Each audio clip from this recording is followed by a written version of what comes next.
Tahdzibul akhlak masih panjang ya, bab penyakit hati nomor 9 yaitu riya ya. Yang terakhir kemarin riya itu jadi dua gitu masalahnya. Yang satu terkait dengan sesama manusia dan yang satu lagi terkait dengan Allah. Yang terkait dengan sesama manusia masalahnya menjadi apa namanya ya, saru bahasa Sunda naon atunya bias alah etata yang terjadi pembiasan gitu ya kepada manusia. Nah biasnya itu adalah si orang yang melakukan riya itu apa namanya ya, semacam menanamkan image pada orang lain bahwa dia itu seorang yang ikhlas gitu ya, orang yang soleh di dalam beribadah kepada Allah ya, sebagai orang yang taat kepada Allah, padahal ya sama sekali tidak demikian. Artinya kan penipuan lah, penipuan, menipu gitu ya. Nah, kalau misalnya si A gitu ya, dia berbuat riya, kan riya itu definisinya kan beribadah, melakukan amal soleh gitu ya dengan maksud mendapatkan atau mencari keuntungan dari sesama manusia. Andai misalnya kalau si A gitu ya melakukan riya kepada si B, ternyata si B ini kan terbuai lah hanya dengan mendapatkan kesan itu bahwa si A ini kan orang yang soleh, orang yang ya siapa sebetulnya ya, siapa orangnya yang tidak suka kepada ahli ibadah, siapa orangnya yang tidak suka gitunya kalau melihat orang yang taat kepada Allah. Nah terbuailah si B. Andai si B ini kemudian gitunya memberikan apa kepada si A, eta teh hasil penipuan eta teh. Nah, itu hasil dari menipu. Karena riya ini yang pertamanya, jadi makna riya itu ada dua. Satu terkait dengan sesama manusia, artinya orang yang berbuat riya itu membuat bias gitu ya apa yang dilakukannya, yaitu menanamkan image, menanamkan citra, kesan itulah bahwa dia ini orang yang ikhlas, orang yang taat kepada Allah, orang yang soleh. Sehingga kemudian ya si A yang berbuat riya ini itu saja tertanamlah image, citra, kesan bahwa pada orang-orang bahwa dia ini orang yang soleh. Nah itu saja sudah disebut orang ini mendapat keuntungan dari orang lain, karena orang lain mengira bahwa dia ini orang yang soleh, padahal itu kan penipuan. Nah, kemudian yang kedua ya, hal kedua yang berkaitan dengan Allah. Wah, ini yang paling apa namanya, yang lebih besar, lebih berbahaya gitu ya, riya. Nah, terkait dengan Allah, sama dengan Allah juga menipu. Terhadap Allah, kepada Allah juga menipu. Karena yang dilakukannya itu adalah ibadah. Yang dilakukannya itu adalah apa yang diperintahkan, apa yang ditetapkan oleh Allah. Ya karena yang dilakukannya ini kan riya itu kan urusan agama, urusan ibadah. Apa yang dilakukannya itu adalah yang diperintahkan oleh Allah. Tapi oleh orang yang riya ini gitu ya, hal tersebut dimaksudkan, dibelokkan, jadi biaskan gitu ya, dijadikan alat digunakan, dijadikan alat digunakan untuk mencari mendapatkan keuntungan dari sesama manusia. Ini pelecehan berat terhadap Allah. Nah, Allah yang memerintah malah itu kan Allah yang memerintah, Allah yang menetapkan. Semestinya kan katakanlah kebalikan dari riya ini ikhlasnya. Semestinya kan ketika seseorang beribadah itu hanya karena taat kepada Allah, tidak boleh karena yang lain. Kenapa melakukan? Ya karena Allah memerintah dan saya taat kepada perintah Allah, mestinya demikian, gitu kan yang namanya ibadah.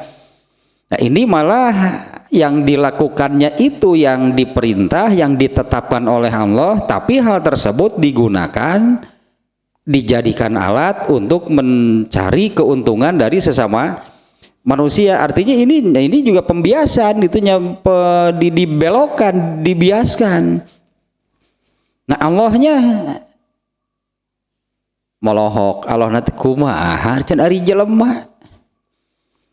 Ini juga disebutnya ini mustahziun billah, ini juga penipuan terhadap Allah.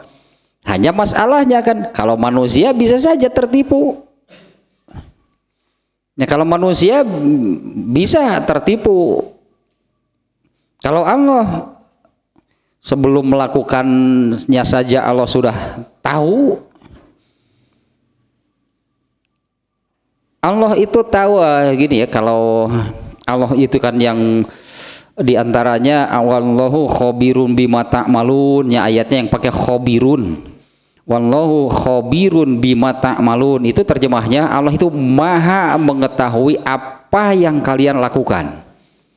Bahkan itunya Allah maha taunya itu sebelum seseorang berbicara saja Allah sudah tahu dia mau ngomong apa, padahal bicaranya belum. Sebelum melakukan sesuatu saja Allah sudah tahu orang ini mau melakukan apa.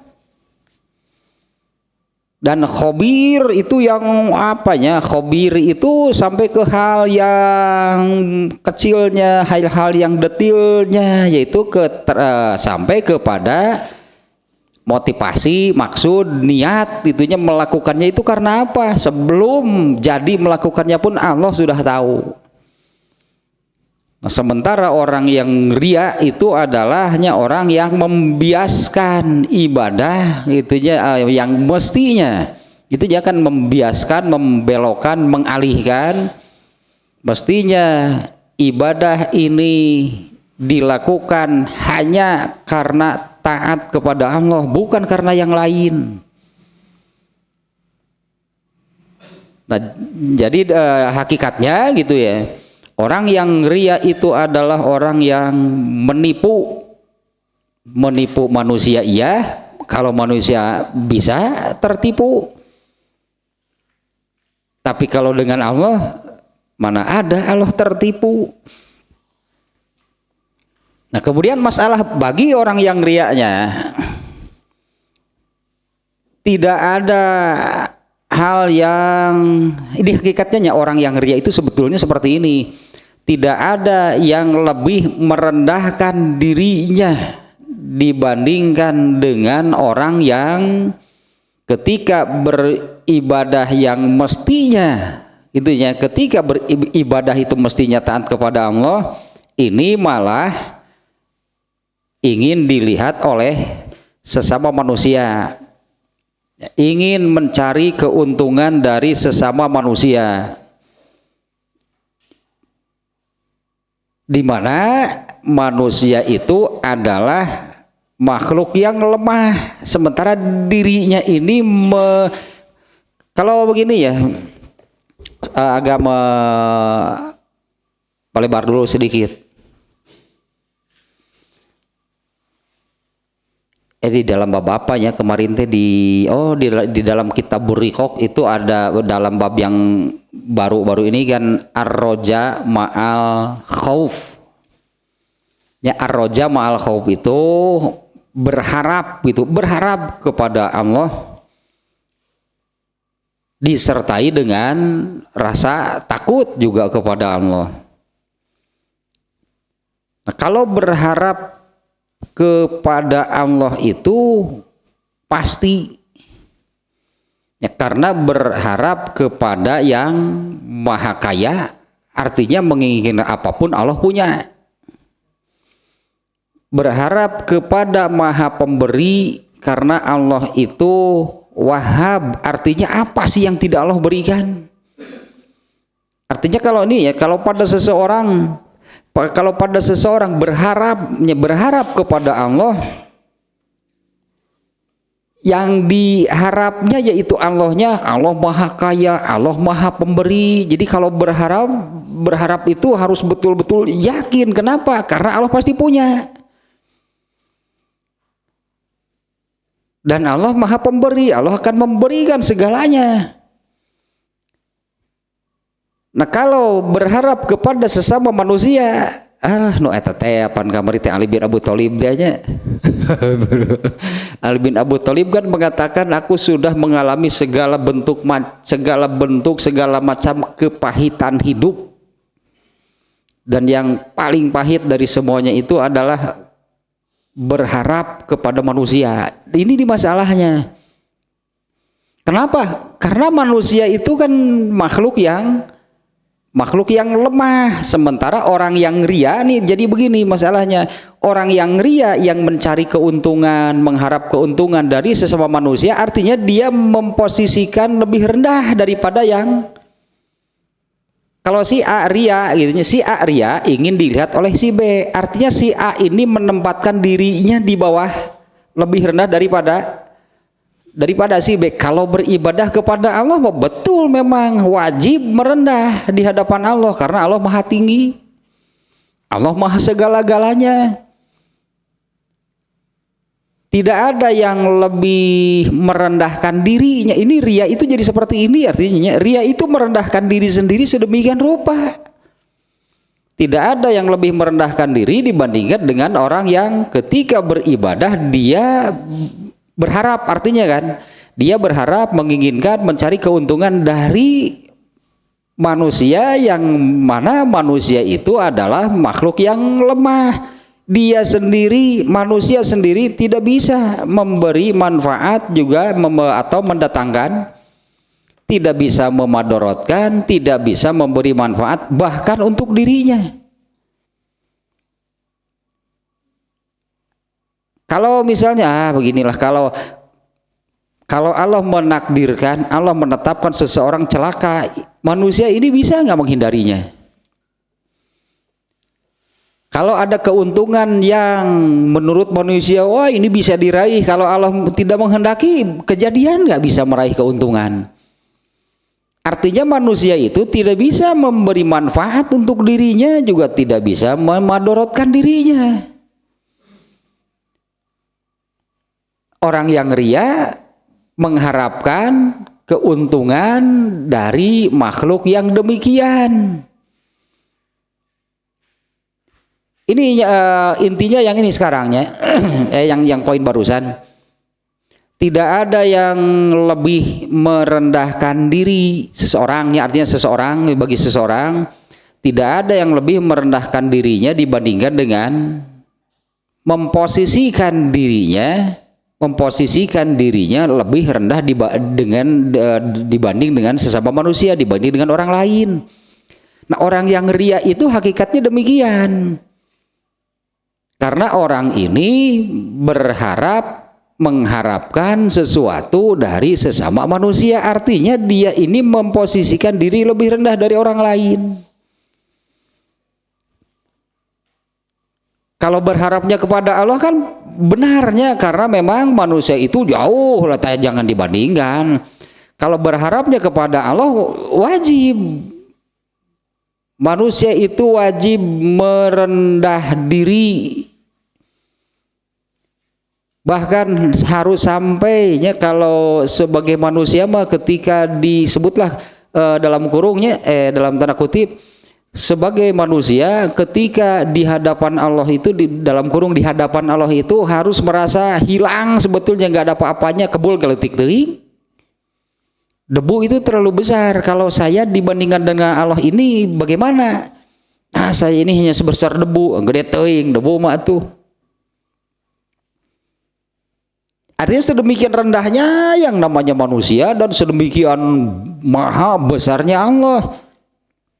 Jadi pantas kalau manusia berharap kepada Allah karena kondisinya demikian. Nah kalau dengan sesama manusia,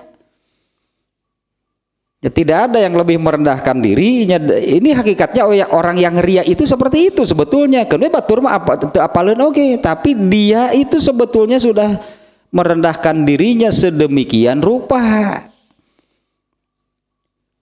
Karena dia melakukan ibadah dengan maksud mengharapkan sesuatu dari sesama manusia itu adalah atau manusianya dari sesama manusia, di mana manusia itu adalah makhluk yang lemah yang tidak memiliki kekuasaan apapun untuk memadorotkan ataupun memberi manfaat bahkan untuk dirinya, jangankan untuk orang lain. Ini cobatnya ini hal pentingnya dari hal ria itunya. Orang yang ria itu artinya dia merendahkan diri sedemikian rupa di mata sesama manusia. Mestinya hal itu kan kalau di hadapan Allah harus serendah-rendahnya bahkan sampai hilanglah benar-benar manusia itu tidak ada apa-apanya di hadapan Allah. Nah ini malah dilakukan terhadap sesama manusia. Apa betul si manusia itu akan memberikan keuntungan yang diinginkan, yang diharapkan? Ya boro-boro kan, karena manusia itu tidak memiliki kekuasaan apapun untuk memadorotkan atau memberi manfaat bahkan untuk dirinya sendiri. Bisa ini nggak ditangkap nih maksudnya, orang yang ria itu orang yang merendahkan diri sedemikian rupa karena dia merendahkan dirinya itu karena dia berharap kepada sesama manusia, di mana manusia itu kan tidak bisa memberi manfaat atau memadorotkan dirinya, jangankan untuk orang lain. Ternyata ada keuntungan. Tetap Allah sebetulnya disunggun ku Allah guningnya gitunya ternyata mendapat keuntungan dari sesama manusia dan nanti besoknya ria lagi karena dia merasa mendapat keuntungan. Padahal hakikatnya yang memberi keuntungan siapa?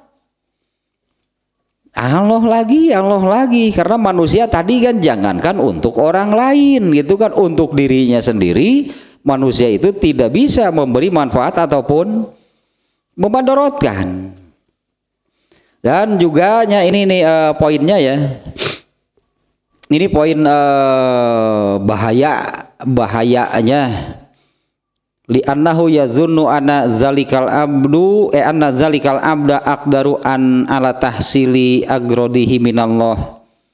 Dia mengira bahwa orang sesama manusia itu lebih bisa untuk mewujudkan keuntungan yang dia inginkan. Kan jadi seperti itu kan ya. Dia mengira bahwa manusia sama manusia itu yang lebih bisa mewujudkan apa yang keuntungan yang dia inginkan. Makanya dia berharap kepada siapa? Kepada yang bisa mewujudkan tentunya. Padahal hakikatnya yang bisa mewujudkan apa yang diinginkan, punya keuntungan keuntungan, manfaat, keuntungan yang diinginkan itu kan Allah.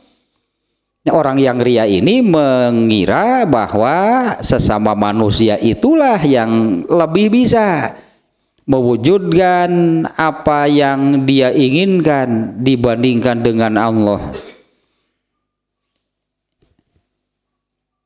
Ini pantas kalau Rasulullah SAW menyebutnya kan kemarin ini sampai di sini sebetulnya Rasulullah SAW menyebut ria itu syirkul asgor karena di sini memunculkan selain Allah dan dibanding-bandingkan dengan Allah. Kan mau tidak mau jadi seperti itu. Mau tidak mau di sini jadi memunculkan selain Allah dan dibandingkanlah Allah dengan apa yang dimunculkannya itu. Kalau dalam hal ini yang dimunculkannya kan sesama manusia. Di antaranya maknanya jadi seperti ini. Dia mengira bahwa sesama manusialah yang lebih bisa mewujudkan apa yang dia inginkan dibandingkan dengan Allah. Makanya dia ingin dilihat oleh sesama manusia dan mengharapkan keuntungan dari sesama manusia. Dianggap Allah nggak bisa. Padahal hakikatnya kan sesungguhnya kalau ibadahnya itu benar dilakukan secara ikhlas, Allah menjanjikan apa? Kalau orang lain malah nggak menjanjikan apa-apa. Kalau sesama manusia kan nggak menjanjikan apa-apa. Kitanya aja GR kalau dilihat orang itu nanti dapat apa, padahal batur hare-hare. Batur nama hare-hare. Urang na GR itu. Nah, paling banter oke dapat like jeung subrek lah biasa. Biasa we like and subrek. Sakit tuh kituna. Padahal kan keuntungannya yang dijanjikan oleh Allah kalau melaksanakan apa yang Allah perintahkan itu hanya karena taat kepada Allah. Nah kalau itu justru pasti keuntungannya. Kalau seseorang ria lalu mengharapkan keuntungan apa dari sesama manusia, pasti diwujudkan nggak? Pasti oleh orang lain itu diwujudkan nggak apa yang kita inginkan? Nah secara tidak langsung orang yang ria itu mengira demikian, bahwa sesama manusialah yang lebih bisa mewujudkan keuntungan, manfaat gitunya yang dia inginkan dibandingkan dengan Allah. Ini syirik kecil, sudah memunculkan selain Allah dan membandingkan dengan Allah. Kemudian poin lainnya ya, sesama manusia itu nih bahasanya di sini annahu aula bitaqarrubi ilaihi minallah. Sesama manusia itu dianggap lebih apa namanya ya? Lebih kalau kepada Allah ya. Kalau kepada Allah itu katakanlah kalau seseorang menjadi orang yang taat kepada Allah. Nah, seseorang itu menjadi orang yang taat kepada Allah. Nah Allahnya sendiri terus bagaimana kepada orang tersebut? Terus sekali lagi kalau ada seseorang yang taat kepada Allah, Allahnya sendiri nanti selanjutnya katakanlahnya atau akibat lah boleh disebut. Kalau ada seseorang yang taat kepada Allah, terus Allahnya sendiri kepada orang itu bagaimana? Allah pasti mencintai orang tersebut. Ya Allah pasti mencintai orang yang taat. Itulah yang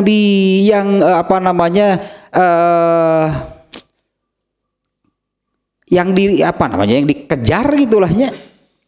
Menjadi orang yang taat, maka Allah akan mencintai orang tersebut.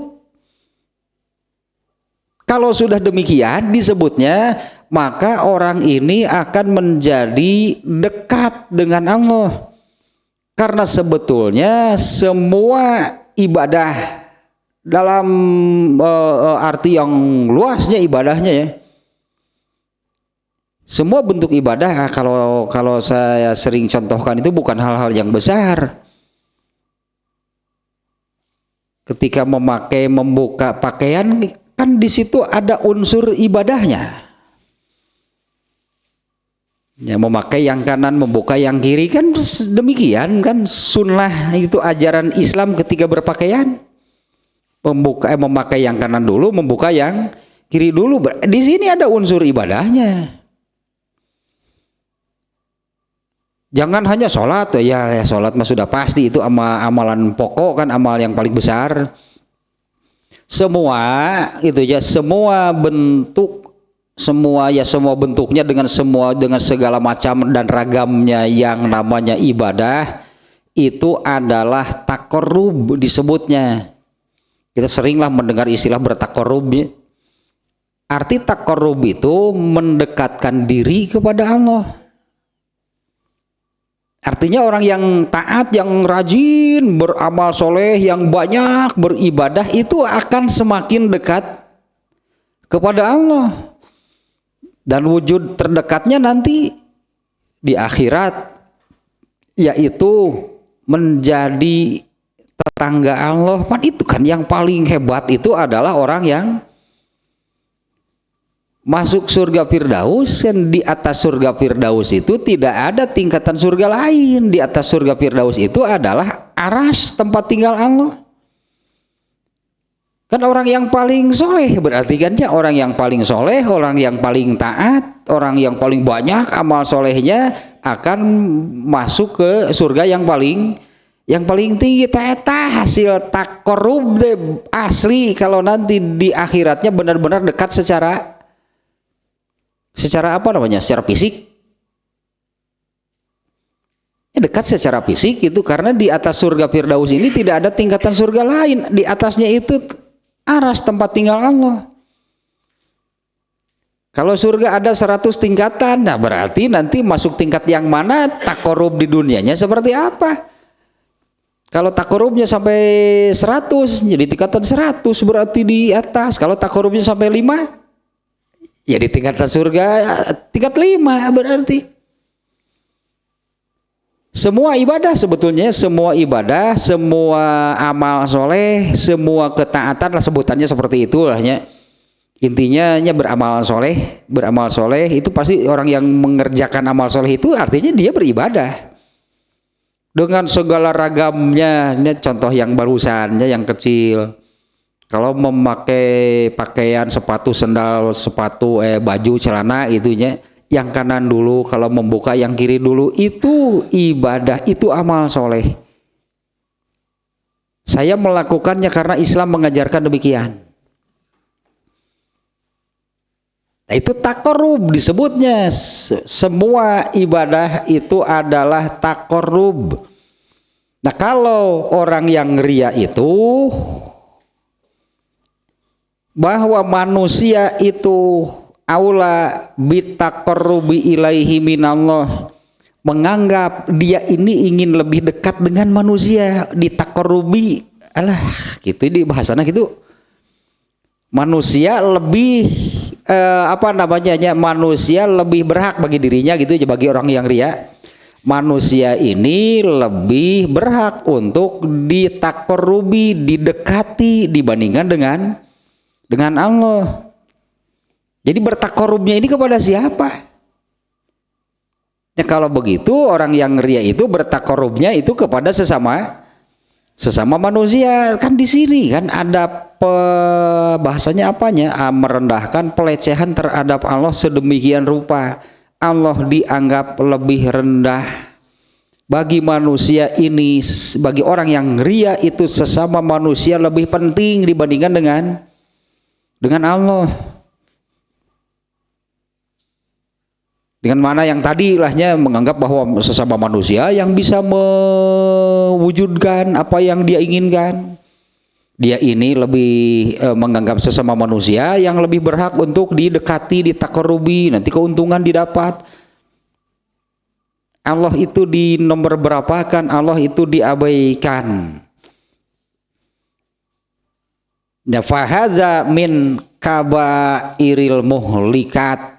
Ini bahasanya sampai demikian ya. Ini ria ini min kabairil muhlikat, di antara hal-hal besar yang mencelakakan. Karena masalahnya menjadi demikian, selain yang utama adalah dia menipu Allah, menipu sesama manusia. Ini kan tadinya karena ria ini penipuan. Manusia ditipu, Allahnya juga ditipu. Ternyata kalau yang urusannya dengan Allah itu bukan hanya sekedar menipu, Tapi yang tadi satu orang ini, orang yang ria itu sebetulnya dia merendahkan dirinya di hadapan sesama manusia. Itu yang pertamanya, orang yang ria itu orang yang merendahkan dirinya di hadapan sesama manusia. Yang kedua, dia menganggap bahwa sesama manusialah yang bisa mewujudkan manfaat atau keuntungannya yang dia inginkan. Kemudian yang ketiga, dia menganggap berarti manusialah yang lebih berhak untuk ditakorubi, didekati dibandingkan dengan Allah. Nah, ini hal besar ini yang mencelakakan manusia. Karena hal tersebut yaitu memunculkan selain Allah. Lalu kan di sini mau tidak mau disadari atau tidak sebutnya. Berarti di sini sudah memunculkan selain Allah lalu dibandingkan, dan ternyata selain Allah yang lebih diutamakan. Selain Allah yang lebih diutamakan untuk didekati. Selain Allah yang dianggap bisa mewujudkan apa yang dia inginkan. Kan jadi seperti itu nih, hakikatnya jadi seperti itu yang namanya ria. Pantas kalau Rasulullah SAW kemudiannya menyebut ar-riya'u syirkul asgor. Ria itu syirik kecil. Sementara syirik itu kan dosa yang paling besar. Jadi syirik itu dosa kecil di dalam kelompok yang paling besar. Jadi kalau berarti begini kan ya. Ini nih dari sebutan ini. Dosa terbesar itu apa? Syirik. Ya ada hadisnya di Rasulullah SAW ditanya itu dosa terbesar itu apa? Syirik. Setelah itu apa? Ada yang uququl walidain, durhaka kepada orang tua, menyakiti orang tua, kemudian membunuh. Itunya Rasulullah ditanya tentang dosa top 3 lah itu. Yang paling besar 3 teratas itu dosa terbesar itu adalah 1 syirik, yang kedua menyakiti orang tua, yang ketiga membunuh. Nah syirik ini ria ada di mana? Ria itu salah satu berarti bentuk syirik. Ria itu dosa terbesar.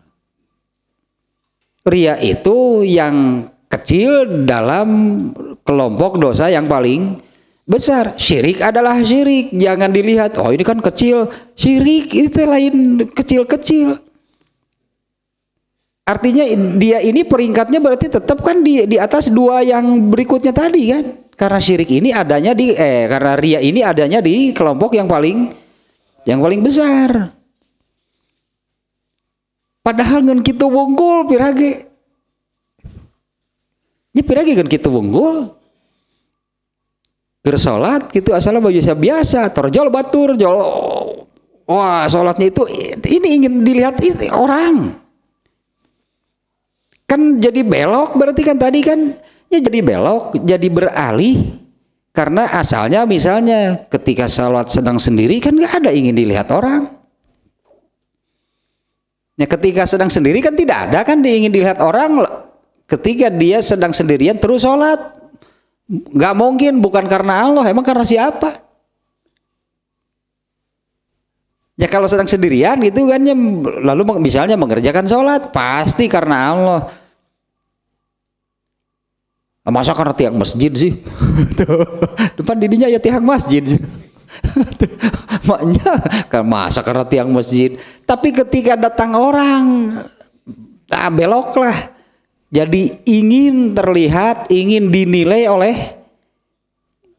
Itu berarti di tengah jalan gitu munculnya ria, di tengah jalan di tengah sedang melakukan sholat muncullah ria. Tak kemunculan kemunculan awal kemunculan ria itu sama sebetulnya dengan hasud. Misalnya ya, itu dimasukkan, dilemparkan gitu oleh setan ke dalam hati manusia. Itu dilemparkannya oleh setan ke dalam hati manusia. Ya kalau sudah ada di dalam hati manusia, kalau setan teh lemes atuh yuas bisu teh alunggeun leos manehna mah itu jelema. Nah, kemudian orangnya sendiri kalau muncul yang demikian harus bagaimana? Kalau setan itu kerjanya hanya demikian, lempar masuk ke dalam hati manusia, sudah dia pergi. Manusianya sendiri kalau muncul awal kemunculannya itu tidak berdosa karena kan bukan pekerjaan dirinya, itu pekerjaan teman setan tadi nu ngasupkeun nanti. Kalau sudah ada di dalam muncul perasaan tersebut lalu dilanjutkan tah eta cek setan oge kan selanjutnya terserah Anda. Kalau segera dibuang ya aman, berarti tidak berdosa. Justru berpahala karena dia menolak lah gitunya. Justru berpahala karena dia menolak, dia melawan gitu apa yang dibisikkan, anggapnya dalam tanda kutip barusan, apa yang dibisikkan oleh setan. Tak kemunculan awal nama tidak berdosa karena itu bukan pekerjaan kita, ngan hese ngeluarkeun teh teh si wawalek setan dasar. Setelah dilemparkan masuk, aduh eta ngeluarkeun perlu kekuatan besar kalah kumaha ge ya untuk mencongkel lah gitunya, untuk mencongkel gitu ria yang dimasukkan oleh setan itu perlu kekuatan besar, kekuatan iman didinya yang bisa mengeluarkannya itu adalah kekuatan iman. Nu lemah iman mah nggak usah dituturkeun terus sulit tentunya mengeluarkan apa yang dimasukkan oleh setan. Ini melebar saja sedikitnya. Ini juga apa namanya? Yang coba diamalkan, itu diamalkan. Yaitu hadis yang ini setan ketang nu mamatahanna ge itu. Nu mamatahanna ge setan dia mah baca ayat kursi. Baca ayat kursi sebelum tidur. Nanti Allahnya bukan ayat kursinya. Allah akan menjaga kamu dari setan hingga pagi, hingga kamu bangun. Jadi selama tidur setan itu melakukan apa? Kan ini dibacanya mau tidur. Baca ayat kursi sebelum tidur. Dengan membaca ayat kursi nanti Allah akan melindungi kamu dari setan hingga emang setan melakukan apa ketika kita tidur? Apa urang bete apa? Pertahanan lemah. Sedang tidur mana kita tahu justru setan leluasa. Berarti setan leluasa memasukkan segala macam lah yang dia inginkan ke dalam hati manusia dan manusianya tidak sadar. Kalau kita sedang sholat setan memasukkan sesuatu kita kan sadar, muncul ria buru-buru keluarkan lagi, misalnya berhasil mengeluarkan aman berarti. Nah kalau sedang tidur iya tuh hadisnya lebar aramalkeun tetenya baca ayat kursi sebelum urang sare teh goler teh ngado acan tuh itu baru rebas cek Allah teh nyaho isukna dina hate goreng unggul puguh atuh ku setan di jajalan naon mah tah sabaraha jam tah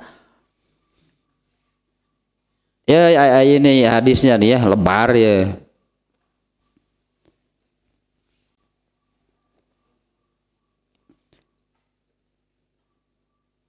Hadisnya riwayat Al-Bukhari nih, Imam Al-Bukhari ini memasukkannya dalam bab keutamaan surat Al-Baqarah.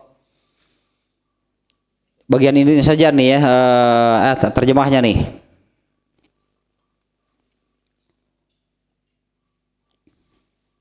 Jika kamu hendak beranjak ke tempat tidurnya, Rasulullah SAW bersabda nih ya, jika kamu hendak beranjak ke tempat tidur maka bacalah ayat kursi, niscaya Allah akan senantiasa menjagamu dan setan tidak akan mendekatimu hingga pagi.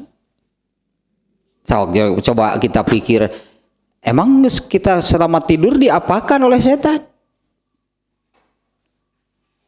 Hati orang teh dipakai pesta ku setan teh tahu, wah kata didinya digebregan garoreng wunggul. Nah, jika kamu hendak beranjak ke tempat tidur maka bacalah ayat kursi, niscaya Allah akan senantiasa menjagamu dan setan tidak akan mendekatimu hingga pagi. Kan bukan mendekati secara fisik ya, karena setan itu yuwaswisu fi sudurinas, artinya nah itu hati itu akan dijaga gitu oleh setan hingga pagi. Nah gitu tah isi itu namanya apa namanya yang pokoknya lah dari hadis ini nih. Jika kamu hendak beranjak ke tempat tidur maka bacalah ayat kursi, niscaya Allah akan senantiasa menjagamu dan setan tidak akan mendekatimu hingga pagi. Nah itunya karena setan itu kan hanya setan itu hanya yuwaswisu fi sudurinas, ya itulah yang dilakukan oleh setan, membisikkan artinya ya melemparkan, memasukkan hal-hal yang buruk ke dalam hati manusia. Sedangkan selama kita tidur mana kita sadar, ternyata setan depan ngajak babaturan anak guys. Langsung masing-masing setan mau menyimpan, menanamkan hal-hal yang buruk di dalam hati manusia yang sedang tidur. Nah, kalau tadi membaca ayat kursi maka Allah akan menjaganya dan setan tidak akan mendekatinya hingga pagi. Baca ayat kursi itu panjang atau ayat kursi mah hanya satu ayatnya sebelum tidur. Kesini lagi nih lanjutannya nih ya, yang kemarin sampai di sananya, tapi barusan nih perlu ditekankan lagi nih ya, ternyata masalahnya kalau intinya bahwa orang yang ria itu menipu manusia juga menipu Allah gitu ya. Manusia yang tertipu, iyalah manusia memang bisa tertipu. Tertipunya itu mengira bahwa orang ini orang yang ikhlas, orang yang taat, orang yang rajin beribadah, orang yang soleh, gitulah itunya tertipunya manusia demikian. Tapi urusan dengan Allahnya panjang. Urusan dengan Allah tidak hanya soal Allah tertipu, karena hakikatnya Allah tidak tertipu. Yang rugi orangnya sendiri, yaitu satu, sekali lagi nya, orang yang ria itu hakikatnya dia merendahkan dirinya di mata sesama manusia karena dia berharap kepada sesama manusia.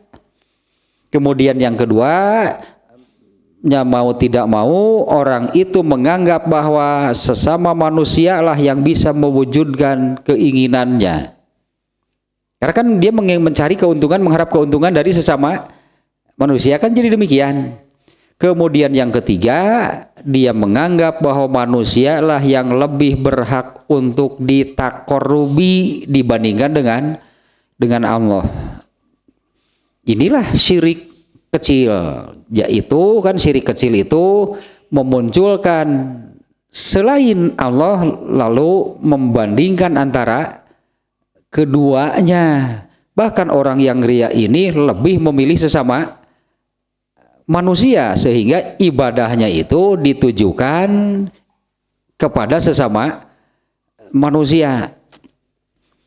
Wa ya min kabairil muhlikat. Fahaza min kabairil muhlikat. Ini yang harus disadari nih oleh manusia, bahwa ria itu salah satu di antara hal-hal besar, bukan hanya satu sebetulnya kan ya. Ria itu salah satu itunya di antara hal-hal besar yang mencelakakan. Karena ria itu tadinya kategorinya termasuk syirik. Tong disebut letikan, syirik mah dawuh nu leutik, dosa syirik mah Syirik leletikan. Tidak ada yang kecil, syirik itu dosa yang paling besar. Nah sekarang lanjutannya masih ini ya sekitar hal-hal yang demikian ini makna gitunya. Jadi makna sesungguhnya hakikat dari syirik itu seperti yang barusannya yang saya catat ada 3 poin. Nah sekarang lanjutannya, kalau bukan karena fa'in wa in lam yuqsadi taqarrubu ilallah, kan jadi seperti itu sebetulnya. Karena tadi itu kan menganggap bahwa manusia itulah yang lebih berhak untuk didekati. Kan didekatinya itu untuk kemudian mendapat keuntungan. Coba kalau yang didekatinya Allah, kan sebetulnya kan seperti itu. Coba yang didekatinya itu Allah, keuntungannya pasti. Ini malah lebih memilih gitunya yang lebih memilih gitunya yang didekatinya itu adalah sesama manusia. Nah, kalau tidak dimaksudkan untuk bertakarrub kepada Allah, artinya kan dibiaskan, dibelokkan, dialihkan yang menjadi bertakarrubnya itu kepada selain Allah. Ada iya udah mulai sadar moal ria itu sampai sedemikian rupa. Jadi kan ria itu kan sampai seperti itu. Lebih memilih manusianya, lebih memilih itu manusia yang berhak untuk didekati. Nah, kalau tidak dimaksudkan untuk bertakarrub kepada Allah, maka faqad qasada ghairallahi, maka dia itu bermaksud kepada selain Allah. Wa an haza kana syirkan khafiyan, maka ini nih makna bahwa di dalamnya itu ada syirik terselubung. Kalau dah boro-boro terselubung atuh masalah nanti, jangankan yang terselubung, yang sebetulnya jelas-jelas syirik saja banyak yang nggak tahu. Jangankan yang terselubung, yang jelas-jelas syirik saja banyak yang tidak tahu. Rek sadar kumaha. Definisinya ini kan dikaitkan dengan syiriknya, karena memang hadisnya tadi ar-riya'u syirkul asgornya hadisnya. Ria itu syirik kecil. Di sini ada syirik terselubung. Nah ternyata kan ya, jangankan yang terselubung, yang tersembunyi, yang tidak nampak. Yang tidak nampak bukan tidak ada, hanya tidak nampak gitunya. Yang tidak nampak, terselubung, tersembunyi, yang jelas-jelas syirik saja banyak yang tidak tahu. Kalau definisi syirik itu yang ini ya repok tenu eta antara li ba'dil makhluqati sultatan goibiyatan min waroi asbabil adiyah. Syirik itu adalah meyakini bahwa pada suatu benda ada kekuatan gaib. Kalau meyakini bahwa pada suatu benda itu ada hal gaibnya di luar biasanya benda tersebut. Nah tentu ini hal gaibnya ini yang diyakini memiliki kekuatan untuk tujuan tertentu. Dengan definisi demikian itu banyak orang Islam yang tidak tahu bahwa sebetulnya dia itu sudah melakukan kemusyrikan. Karena taunya syirik atau musyrik itu misalnya seperti orang Nasrani yang meyakini bahwa Nabi Isa itu adalah Tuhan. Tamun etama orang Nasrani itu musyrik karena tidak la ilaha illallah kan, tidak, kalau la ilaha illallah itu kan tidak ada Tuhan selain Allah. Kalau menurut mereka kan ada Tuhan lain, yaitu anaknya, alah. Yaitu anaknya Nabi Isa, dan dia memunculkan. Jadi menurut mereka itu ada dua Tuhan, satu Allah, satu lagi Nabi Isa. Menurut mereka Allah bapaknya, Nabi Isa anaknya, sama-sama Tuhan. Taunya musyrik itu hanya yang demikian. Padahal definisi musyrik itu kalau meyakini pada suatu benda itu diyakini ada hal gaib di luar biasanya benda tersebut.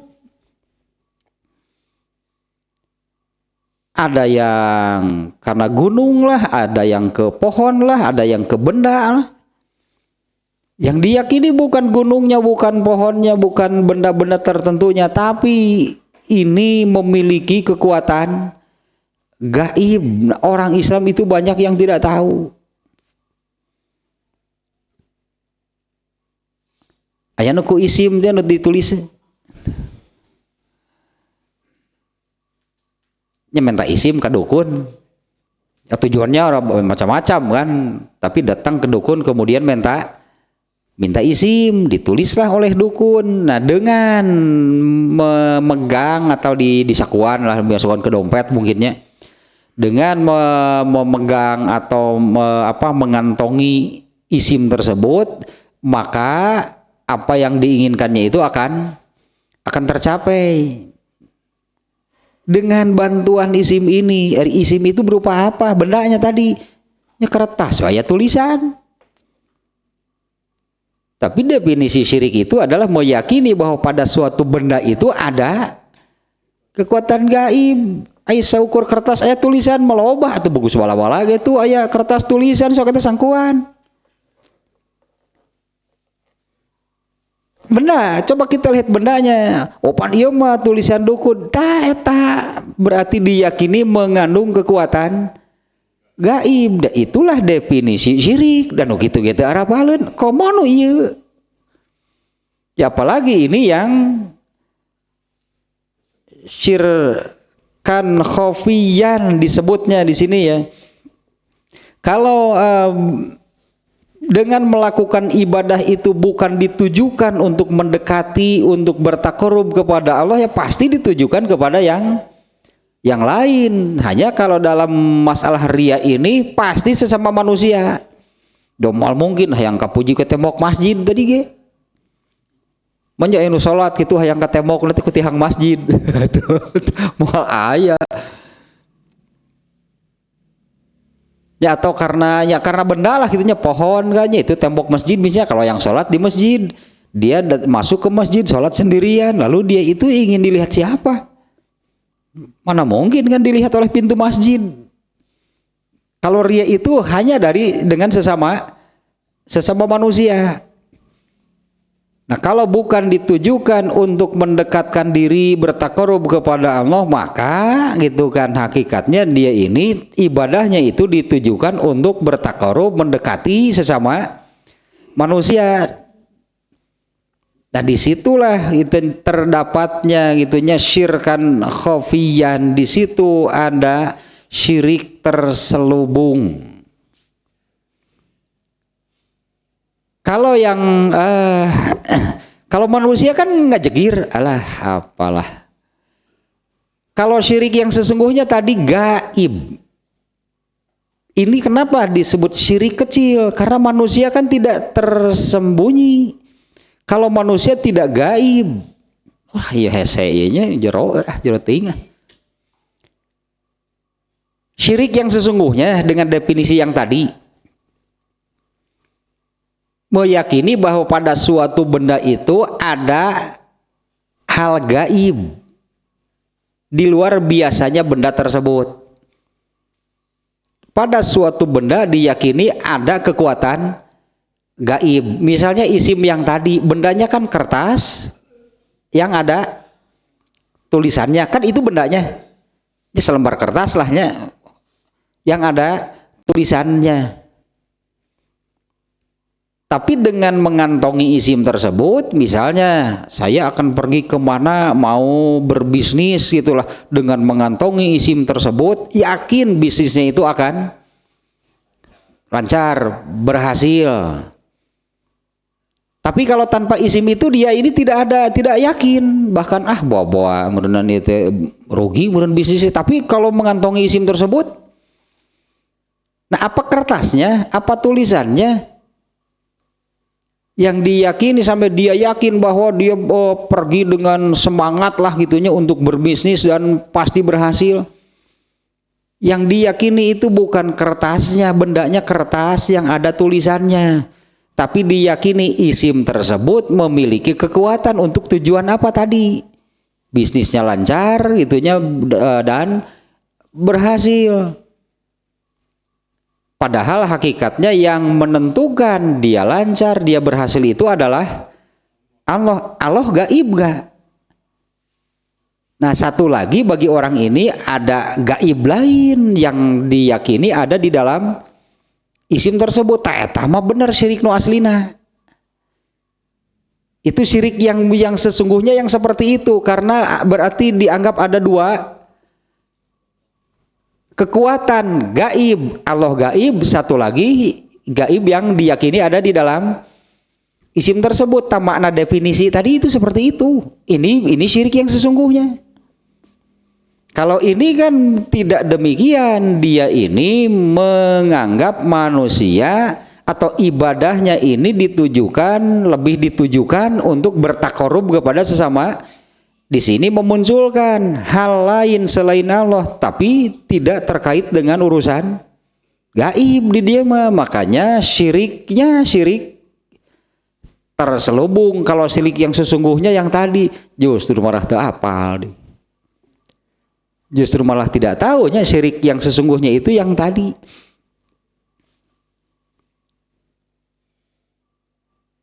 Allah menyebut penyembah berhala itu dengan musyrikin, orang-orang musyrik, orang-orang yang melakukan kemusyrikan. Ternyata mereka itu kan tidak meyakini berhala itu sebagai Tuhan. Mereka meyakini membuat berhala gitunya, membuat berhala yang kemudian menyembahnya, sebetulnya mereka menyembah kepada Allah. Hanya menurut mereka kalau ibadahnya langsung kepada Allah nggak akan bisa, nggak akan sampai. Harus ada perantara yang menyampaikan ibadahnya kepada Allah. Kemudian mereka membuat berhala. Nah mereka membuat berhala itu, mereka meyakini berhala ini punya kekuatan gaib yang bisa menyampaikan ibadah mereka kepada Allah. Dan definisi nu tadi teh dari penyembah berhala. Orang-orang jahiliyah meyakini berhala-berhala itu memiliki kekuatan gaib untuk menyampaikan ibadah mereka kepada Allah. Kalau dengan definisi tadi, ya namanya definisi kan harus mencakup, makanya benda apapun yang kemudian diyakini bahwa benda tersebut memiliki kekuatan gaib, nah itu syirik yang sesungguhnya. Kalau di sini syiriknya KW kita syirik gede itu. Kalau syirik yang sesungguhnya yang itu tadinya, yang definisinya yang tadi. Nah Rasulullah di sini menyebut syirik kecil. Nah syiriknya itu adalah ya di sini nih ya, syiriknya terselubung karena ibadah yang mestinya dilakukan untuk bertakarub, mendekatkan diri kepada Allah itu dia malah dijadikan alat, digunakan untuk bertakarub kepada dia, memunculkan selain Allah, yaitu sesama manusia. Tapi beda, kalau manusia kan tidak terkait dengan hal gaib di sini. Iya syirik kecil nanti disebut kecil nanti gitu. Nah, karena kalau pada manusia kan tidak diyakini ada hal gaib, bisa jadi keuntungannya juga keuntungan yang nampak, misalnya materi, keuntungan yang ingin didapatkan dari sesama manusianya.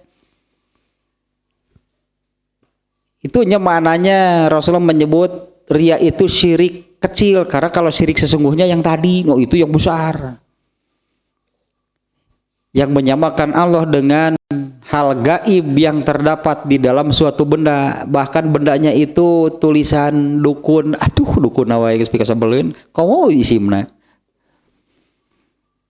Di dalam isim itu ada kekuatan gaib, artinya kan Allah yang gaib disamakan, disejajarkan dengan gaib yang lain. Kalau di sini tidak ada unsur gaib, pada riya tidak ada unsur gaib.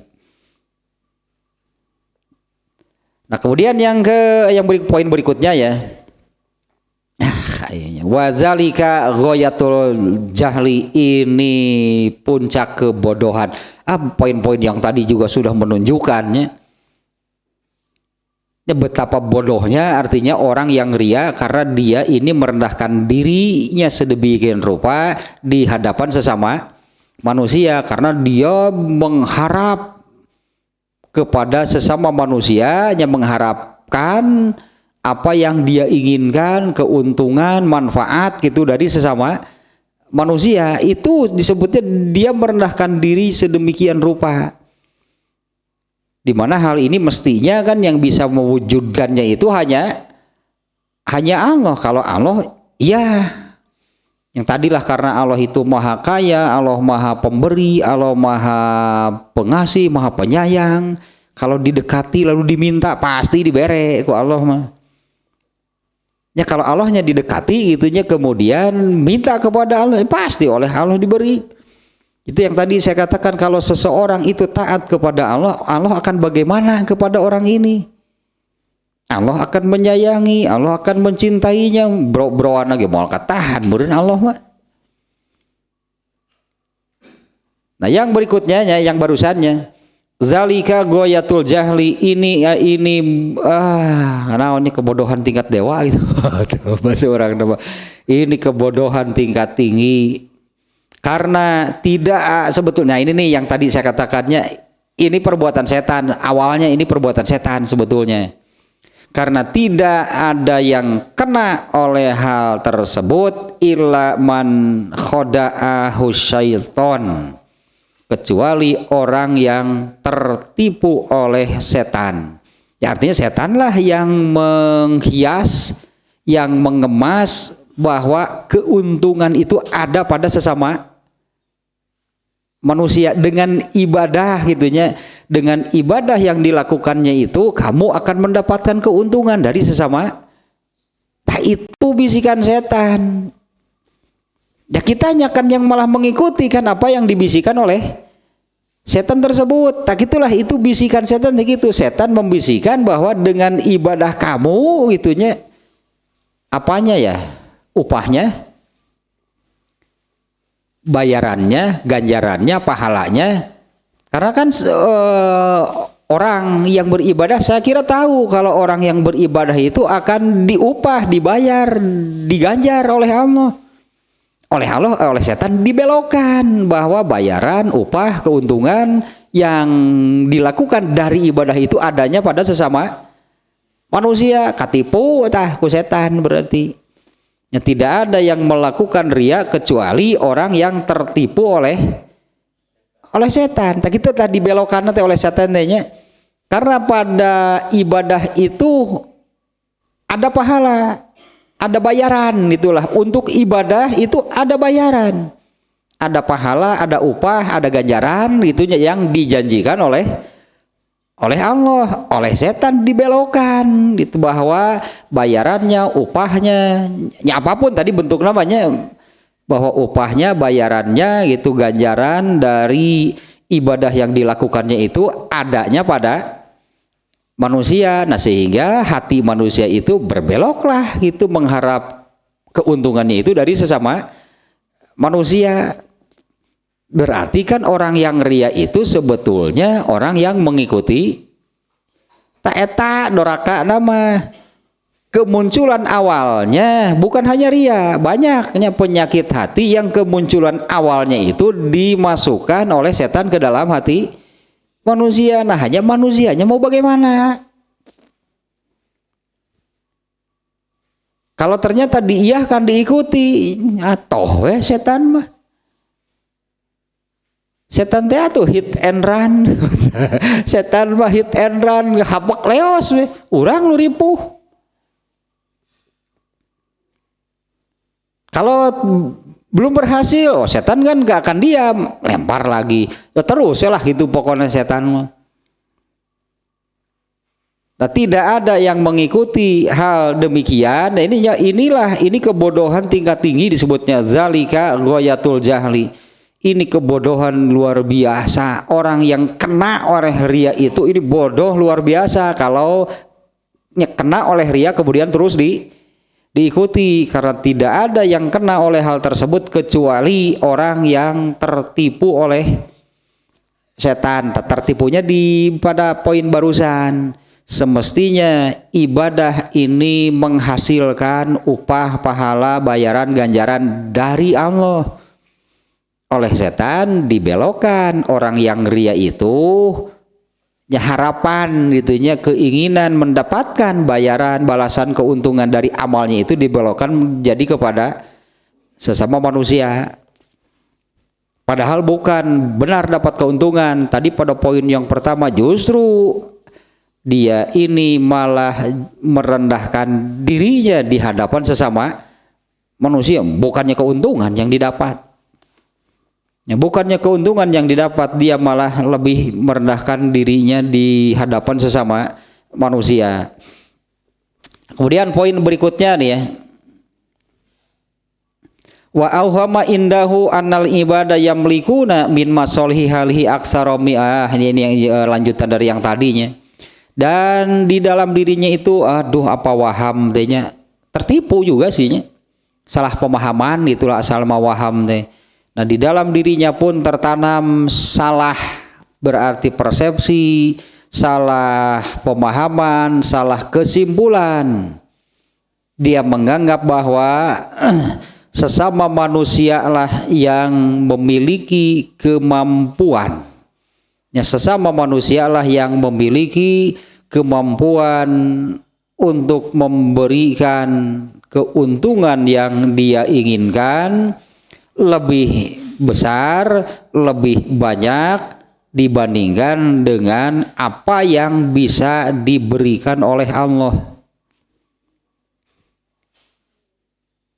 Ada tadi tanya apa namanya ya, salah persepsi, jadi salah persepsi, salah pemahaman, salah kesimpulan, yaitu menganggap bahwa sesama manusia lah yang memiliki kemampuannya untuk memberikan, untuk mewujudkan semua yang diharapkan, diinginkan lebih banyak daripada apa yang bisa diberikan, diwujudkan oleh Allah. Syirik juga bukan syirik itu, tadinya syirik itu dengan definisi yang tadi lah.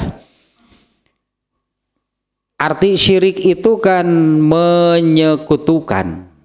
Wah, ini sudah populer terjemahannya kan, syirik musyrik itu kan menyekutukan Allah kan. Arti menyekutukan itu berarti menggabungkan pada satu tempat, satu hal yang sama.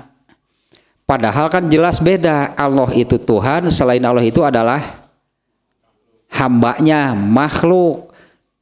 Jadi syirik itu kan jadi menggabungkan dan menyejajarkan Allah dengan yang lain, dengan makhluknya pasti. Kalau selain Allah itu pasti adalah makhluknya. Jadi ini bagaimana? Apakah makhluk yang diangkat setinggi-tingginya hingga sejajar dengan Allah? Atau Allah yang direndahkan sedemikian rupa hingga sejajar dengan makhluk? Jadi syirik itu yang mana? Apa mengangkat salah satu makhluk Allah setinggi-tingginya hingga sejajar dengan Allah? Atau merendahkan Allah? Ya, merendahkan Allah sedemikian rupa hingga sejajar dengan salah satu makhluknya. Nah, makna yang kedua, syirik itu merendahkan Allah sedemikian rupa.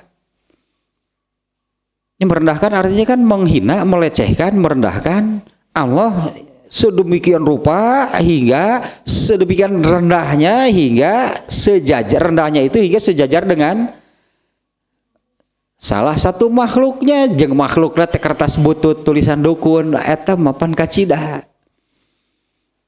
Pantasnya kalau karena seperti itu sebetulnya yang namanya syirik itu menghina merendahkan Allah sedemikian rupa, sedemikian rendahnya direndahkannya hingga sejajar dengan salah satu makhluknya. Pantas ini dosa terbesar dan tidak terampuni. Mun cek Allah teh ngahina teh kabida-bina teuing ka aing teh. Kan seolah-olah kitu nya nengka ngahina teh kitu-kitu teuing ka aing teh piraku disarwakeun jeung tulisannya itu tulisan si saya teh ngaranna teh si Mangkos gitu. Nah itu makna syirik itu kan dosa terbesar dan tidak terampuni karena maknanya demikian, merendahkan Allah sebagai Tuhan yang maha sempurna, yang maha mulia, yang maha segala-galanya direndahkan sedemikian rupa hingga sejajar dengan salah satu makhluknya. Bukan makhluk ini yang jadi tinggi sejajar dengan Allah karena makhluk ini tetap nggak bisa apa-apa kan. Kalau makhluk ini jadi tinggi setinggi Allah berarti makhluk ini jadi punya kemampuan seperti Allah. Ternyata kan enggak. Ya berarti maknanya mana yang kedua, merendahkan Allah sedemikian rupa. Ini dosa paling besar dan tidak diampuni oleh Allah. Itulah meremuncik bahasa Sunda mah sia ngahina ka aing teh asa kitu-kitu teuing kan. Meni asa ka bina-bina ria. Meni asa ka bina-bina teuing ngahina teh. Yahudi kan juga menghinanya. Yahudi disebutnya menghina Allah. Bukan Yahudi. Manusia disebutnya menghina Allahnya. Ada yang hadis yang kemarinnya juga disebut. Manusia, hambaku, manusia menghina aku padahal itu tidak pantas bagi mereka. Di antara penghinaan mereka itu adalah mereka mengatakan aku punya anak. Itu saja Allah sudah merasa terhinanya luar biasa. Benar kalau manusia sudah merasa dihinakan luar biasa dengan mengatakan bahwa aku punya anak. Kemudian manusia juga mendustakan aku, tidak mau mempercayaiku. Mereka mengatakan bahwa aku tidak sanggup menghidupkan kembali manusia setelah mereka mati. Ini syirik paling parah, berarti tak merendahkan Allahnya sangat keterlaluan, merendahkan Allah hingga sejajar dengan salah satu makhluknya. Nah, ini juga seolah-olah kan dibandingkan, malah Allah lebih direndahkan dibandingkan dengan sesama manusia. Orang yang ria itu lebih memilih yang tadinya menganggap bahwa sesama manusia lah yang bisa mewujudkan apa yang dia inginkan. Ya, manusia lebih memiliki kemampuan demikian dibandingkan dengan kemampuan Allah untuk mewujudkan untuk mewujudkan lah gitunya apa yang dia inginkan. Ma'annal ibadah kulluhum ajizun, padahal seluruh makhluknya, bukan hanya manusia, padahal seluruh makhluknya itu lemah, yang tidak bisa la yamlikuna dzarran wala naf'an. Manusia itu tidak bisa memberi madarat dan memberi manfaat apapun bagi dirinya.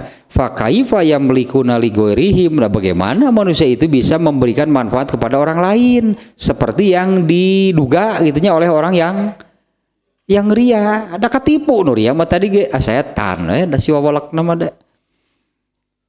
Tetap setan kan yang mencelakakannya. Nah, kemudian satu lagi nih poinnya. Haza fid dunya, alah di dunia nah keneh geus kitu. Artinya apa benar manusia ini bisa diharap, bisa membantu, bisa menolong, bisa mewujudkan apa yang diinginkan di dunia nih ya? Kan enggak sebetulnya. Ya apa benar gitunya kalau seseorang ini ria karena orang lain, apa benar orang lain ini itu bisa mewujudkan apa yang dia inginkan itu di dunia. Nah, bagaimana nanti di akhiratnya? Bagaimana nanti di akhiratnya? Ada hadis yang ini juga pernahnya saya sampaikan. Orang yang ria yang beramal karena ria, ternyata yang dilakukannya ini kan ibadah, yang dilakukannya ini kan amal soleh. Mestinya kan tercatatnya itu di kolom amal soleh. Ini malah ada di kolom dosa. Lalu dia bertanya kepada Allah. Dah apa dirinya teh aya tuh aya apa namanya ibadahnya apa, ada waktunya kapan, itunya tahun sabaraha, jam bulan, hari, tanggal, detik, gitulah amalnya apa. Dia bertanya kepada Allah, amal saya yang ini mana? Dulu kan saya mengerjakan amal yang ini. Di akhirat wae nganggap Allah teh bodoh. Nah, hari aing teh nyaho cek Allah teh apa sih teh ria baheula teh migawe teh. Dia nagih mana pahalanya? Nah, oleh Allah dikatakan, bukankah dulu kamu mengerjakannya itu karena si anu? Allah memerintahkan, tagih saja pahalanya. Coba minta sekarang pahalanya kepada si anu. Neneangan si anu nih, kemana di akhirat tubuh panggih bawa moal, boro-boro, bawa panggih bawa moal neangan. Ini di dunianya saja kan tidak bisa sebetulnya manusia mewujudkan apa yang dia inginkan, yang diharapkan. Nah di akhirat nanti bagaimana? Ternyata di akhiratnya seperti hadis barusan yang oleh Allah itu diperintahkan untuk ya sana minta coba balasannya, pahalanya kepada kamu itu ingin dilihat siapa? Justru kalau di mata Allah lah sebutnya, ya oleh Allah itu dikelompokkan, dimasukkan ke dalam kolom dosa karena beribadah karena ria, bukan berpahala tapi berdosa, makanya dimasukkan di dalam kelompok dosa. Lalu dia nagih kepada Allah, saya kan beramal soleh. Liur jeung jelema mah tidunya keneh. Nipu nganggap bodoh ke Allah teh. Jadi kan menipu kan menganggap Allah bodoh, berarti menganggap Allah bodoh, Allah bisa ditipu, Allah bisa dikadalin, Allah bisa dikerjain, diakalin, enak aja sebenarnya cek Allah teh. Nah di dunianya pun gitulah sebetulnya tidak bisa, karena memang hakikatnya demikian. Tidak bisa apa yang diharapkan, diinginkan dari sesama manusia itu mereka tidak bisa mewujudkan apapun. Karena manusia itu tadinya makhluk yang lemah, tidak bisa memberi madarat atau manfaat bahkan bagi dirinya, apalagi bagi orang lain. Nah, yang terakhir nih, fala yanbaghi an nasyuka fi annal muroi bi taatillahi fi sukhtillah. Ini poin penutup nih. Maka tidaklah pantas kalau kita masih ragu gitu, ini bahasanya ya, fala yanbaghi an nasyuka. Jadi tidaklah pantas kalau kita masih merasa ragu, tidak yakin bahwa orang yang ria ketika melaksanakan ibadah itu dimurkai Allah. Ini poin penutup jadi ya, maka tidak pantas kita masih tidak yakin, tidak pantas kalau kita masih merasa ragu bahwa orang yang beribadah karena ria itu dimurkai Allah. Seperti tadi kan poin-poinnya gitunya, yaitu intinya menganggap manusia yang lebih diutamakan oleh lebih mengutamakan manusia dibandingkan dengan Allah, padahal amalan yang dilakukannya ini amalan yang diperintahkan atau ditetapkan oleh Allah, tapi kan tadi dibiaskannya, dialihkan, dibelokkan. Ini Allah murka. Ya katakanlah kita yang memerintah, ini kalau dengan sama manusianya, kita memerintahkan kepada seseorang itu lamun nitah ka budak teh pangbelikeun gula, beli tuluy ya dibikin ka batur gulana teh kumaha ieu urang nu nitahna kumaha. Ya artinya orang itu yang kita perintah itu terus melaksanakan pekerjaannya itu untuk siapa? Ya kan malah dipersembahkan kepada yang lain. urang nu nitahna cing pangmelikeun sabungkus, pangmelikeun rokok sabungkus, bolikeun bikon ka batur. Nah, kumaha ya teh. Nah, begitu dialihkan, dibelokkan dengan mengharap keuntungan dari orang lain. Itulah gitu mungkinnya ini hanya sekedar analoginya, kan aneh jadinya. Kita yang memerintah misalnya lalu dikerjakan lalu yang dikerjakannya itu dipersembahkan kepada orang lain. Orang nungguan itu ke mana ini anjing sararasum gitu ya. Sararasum gitu kopi sebanyak sakitu ya rokona can datang wae ka batur dibikeun puguh ku batur teh diburuhan atuh. Ku batur teh nyewani we satengah harga mah atuh. Puguh anu dititana menang duit. Urang kabobolan. Itulah gambarannya ya, kita yang memerintah tapi yang mengerjakannya itu malah dipersembahkan kepada yang lain. Ya, maka berarti yakinlah itu bahwa orang yang ria ketika beribadah itu dimurkai Allah.